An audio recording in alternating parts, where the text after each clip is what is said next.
No.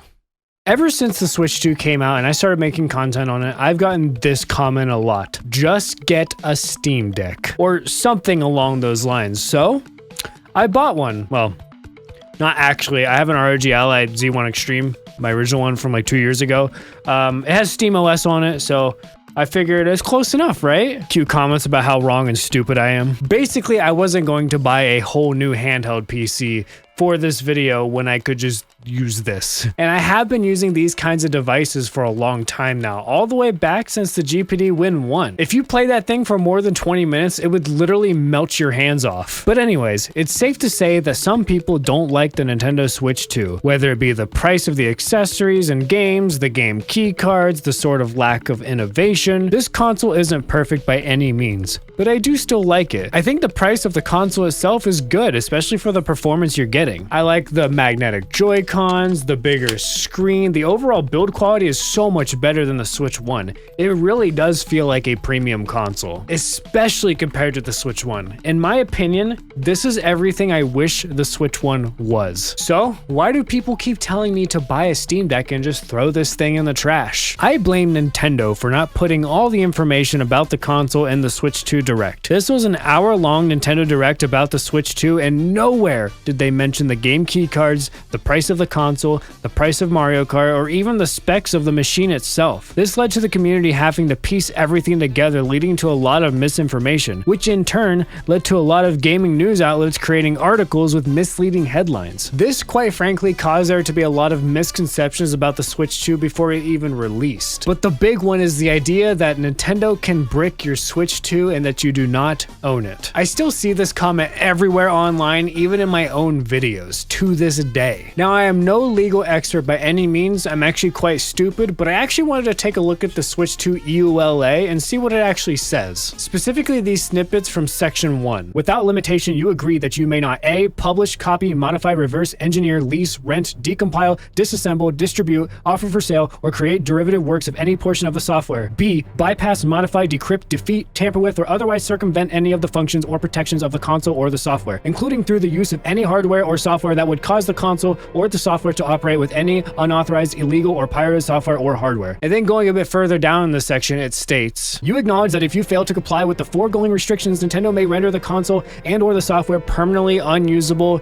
in whole or in part. That seems pretty damning, right? We can't mod our Switch 2s or they'll brick it, and honestly, it makes it seem like we don't really own these things. Seems pretty clear cut, but let's take a look at the PS5 EULA 2, specifically section 6. If SIE Inc. determines that you have violated this agreement's terms, SIE Inc. may itself or may procure the taking of any action to protect its interests, such as disabling access to or use of some or all system software, disabling use of this PS5 system online or offline, termination of your access to PlayStation Network, denial of any warranty, repair, or other services provided for your PS5 system, implementation of automatic or mandatory updates or devices intended to discontinue unauthorized use, or reliance on any other remedial efforts as reasonably necessary to prevent the use of modified or unpermitted use of system software. I mean, is that not more or less the same thing, just worded differently?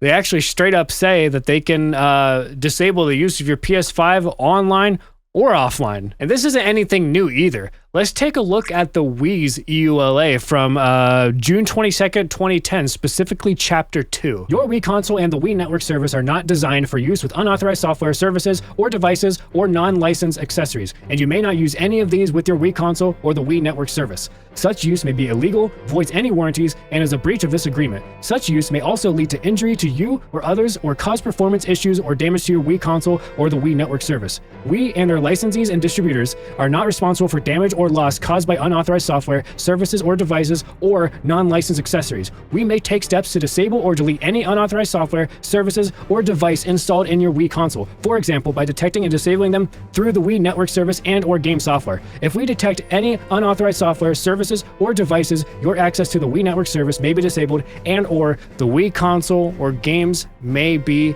unplayable. So yeah, Nintendo can also brick your Wii if they wanted to. I know that was a bunch of legal mumbo jumbo we just went through, and it's probably the most boring part of the video, but I would basically just wanted to provide examples to show that this is nothing new, and it's always kind of been like this. Do I like that these companies have this much control over devices that we buy?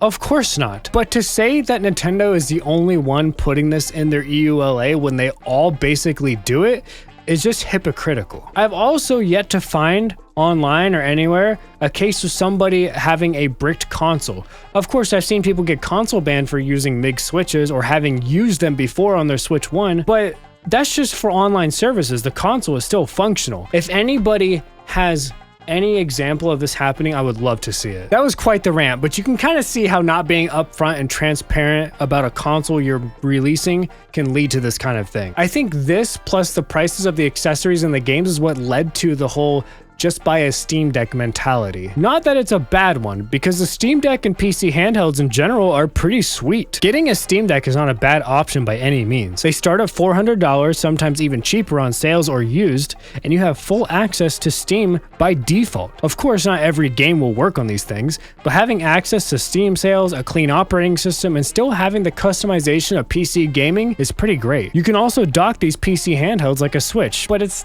not as smooth of an experience. For my Ally, I have this ROG charger that kind of doubles as a dock. You plug it in, then plug an HDMI cable into it, and bam, it's on the TV. But it's not perfect. See, it doesn't automatically use the TV speakers as the audio device. Instead, it still comes out of the Ally. It's not a hard fix, but still an extra step for this console-like experience. I also had issues getting my Xbox controller to connect wirelessly. SteamOS would recognize it, but it wouldn't actually connect. Both of these issues could very easily be the fact that I'm using an Ally with SteamOS on it and not an actual Steam Deck, but I thought I would just mention it since that was my experience. Luckily, I did get my DualSense controller to work on it though. Now, I know I mentioned earlier that it's nice to have the customization of PC gaming on a handheld, but at the same time, it can also be a negative. Being on lower end hardware like a Steam Deck or an ROG Ally, you'll have to mess with graphic settings more often to get things to run smoothly. Some games have been coming out with Steam Deck graphic settings out of the box. Like I just played Yooka Replayly and it has a Steam Deck option. Even though I'm on ROG Ally, it runs great. But not all games have this option and some games just aren't even playable. Meanwhile, on the Switch 2, it just works. You dock it, it shows up, and automatically adjusts to your TV. You don't have to worry about adjusting game settings or anything like that because it's already done for you. Sure, you don't have the customization, but what you do have is optimization from developers. Nintendo's first-party games tend to really bring out the best of the hardware, but even third-party games are performing well on Switch too. Just look at the new Star Wars game. And that's not even to mention physical games. Now yes, I know a lot of the Switch 2 games that launched and a lot of them that are still coming out are on the dreaded game key card. But I noticed recently that game devs are starting to pay more for the expensive 64GB cartridge just to have their game fully on the cart. Games like Story of Seasons and Yooka Replayly, and even Sonic Racing Cross Worlds is going to have a fully on cartridge release on Switch 2. And all of the first-party Nintendo games have been physically on the cartridge thus far. So for the time being, the Switch 2 does have the benefit of physical games over the Steam Deck. For how long?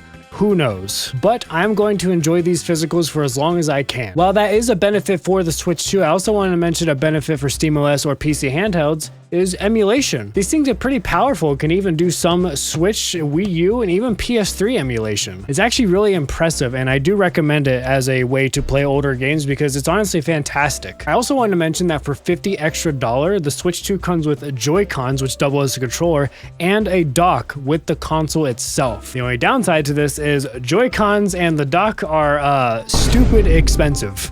But the fact that they're there in the box is great. But the Steam Deck does come with a nice carrying case, which is also a plus. I wish more companies did this, including the Switch. A carrying case out of the box, even if it's not the greatest thing in the world, would still be so cool. While I do understand the sentiment of just get a Steam Deck, these two devices have pretty different use cases. One is a home console you could just plug in and use, and one is a PC handheld. While it does have a pretty nice OS if you're using SteamOS, it still does require some tinkering of some kind. It's also not as seamless of an experience docking one of these. While it's still great and it works, it's just not as good as this. The Switch 2 is a very clean console experience, while the ROG Ally / Steam Deck makes strides in bringing that experience to handhelds. It's just not quite there yet. It is still PC gaming at its core, and it will, like I've said before, require some tinkering. Neither of these are bad by any means, it just depends what you want out of a gaming machine. So yeah,